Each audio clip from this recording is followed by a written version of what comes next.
Hello friends, welcome to our channel Engineering Physics and Research. Today we will discuss about Reynolds Transport Theorem. It's a part of fluid mechanics, and in fluid mechanics it's a very important theorem which provides us, or we can say that it facilitates us to use both control system and control volume. As well as this theorem gives us a strong relation between mass, momentum and energy. It's also helpful to find out the conservation with mass, momentum and energy. I have chosen an arbitrary control volume, and for this arbitrary control volume I have taken an arbitrary control system.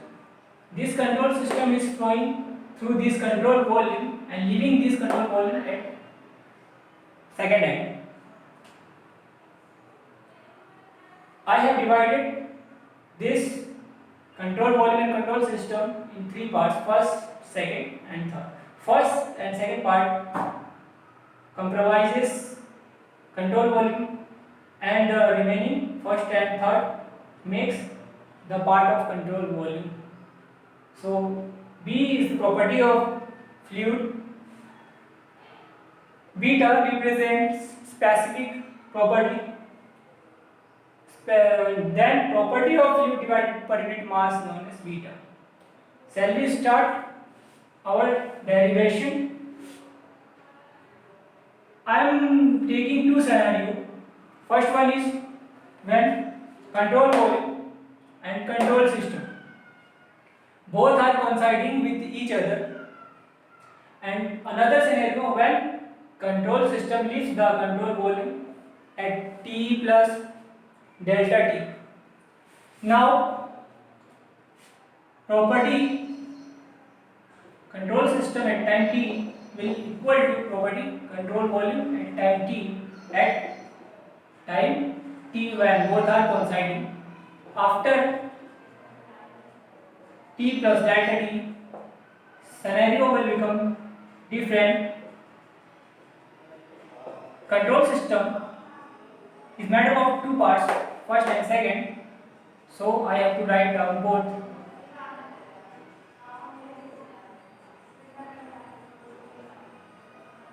Then I have to add third part, also I have to subtract the third part. There will be no change in the equation.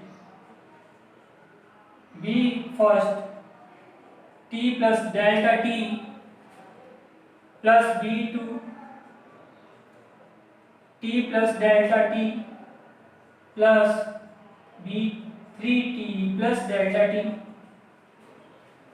minus b third t plus delta t. Now you can see that both first and third makes control volume. Search out for first and third. It will become our B C V BCV t plus delta t. Remaining will be same. What are the remainings?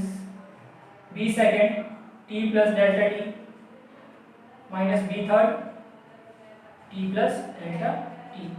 Now we have to subtract from equation 2. We have to subtract equation 1 from equation 2. So I am doing this directly.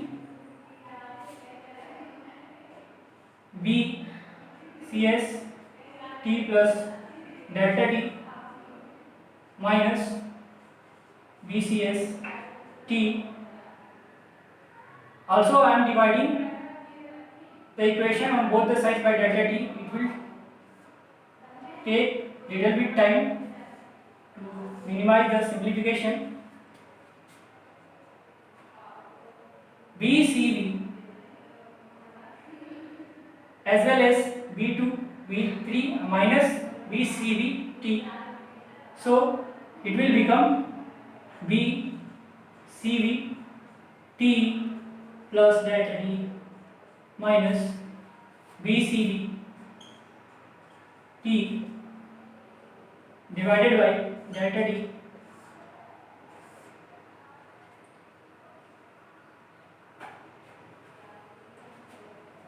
plus V2 minus V3.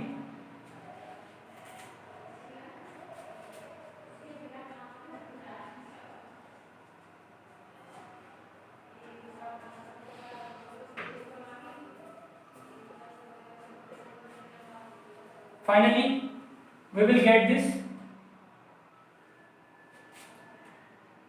You can see that this is a differential change in control system after T plus delta T, differential change in control volume after T plus delta T. This will, I have to divide this one also with delta T. Now finally,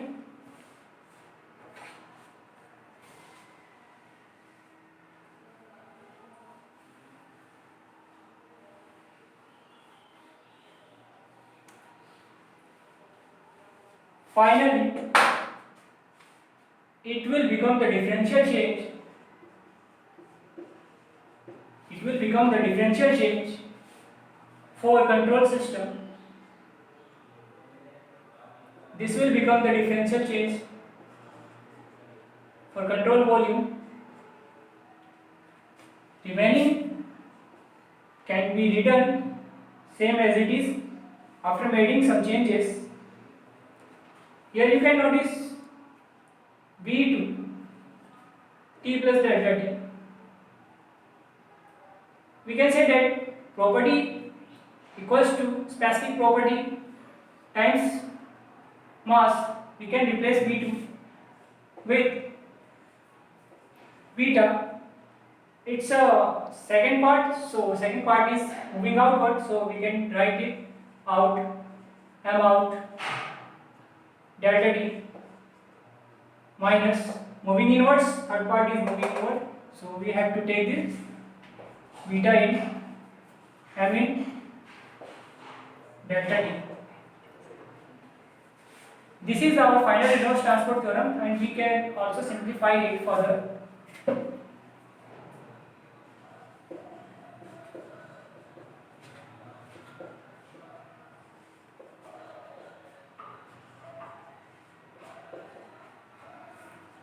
Plus, you know that beta out, m out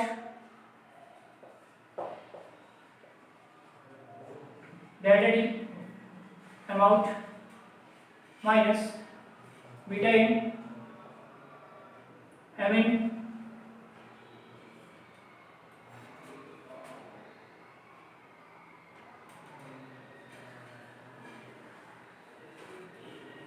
T for control system, and this is our final solution for the Reynolds transport theorem. This is our final equation.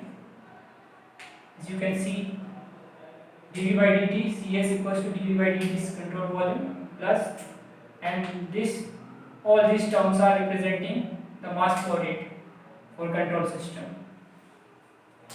Thanks for watching our channel. We will come again with a new topic regarding fluid mechanics. Thanks for watching our channel. Have a nice day.